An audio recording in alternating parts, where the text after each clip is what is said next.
Here's one way to find the drill bit you're looking for, and here's another. You can make this for yourself for just a couple of dollars. Grab yourself some flat boards, melamine, plywood, pine, whatever. Cut them to a size of about 12 by 10 inches, or whatever size will work for you. They get mounted on the wall using a French Cleat system, but don't worry, you don't have to buy that. You'll make it. Just cut a strip of wood in half with a saw blade set at 45 degrees. One piece will get mounted to the wall, the other gets cut up and fastened to the back of the boards.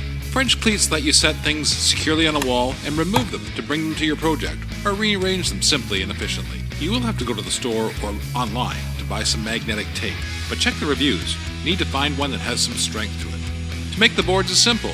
Mount one half of the French Cleat to the back of the board. Attach magnetic strips to the front. Add a little molding so the drill bits line up nice and straight. Add a footer to the bottom so it'll stand up on its own. Then attach a cupboard door handle and you're good to go.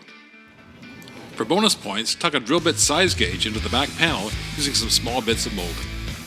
If you want, trim off the rough edges with some vinyl tape. And when you're finished organizing your drill bits, you've really just got started. Your screwdriver bits, jigsaw blades, and multi-tool accessories deserve the same respect. Screwdrivers work as well, but you'll need stronger rare earth magnets to hold onto them. There's a ton of uses for French Cleats. Check out this playlist for other videos that use this system.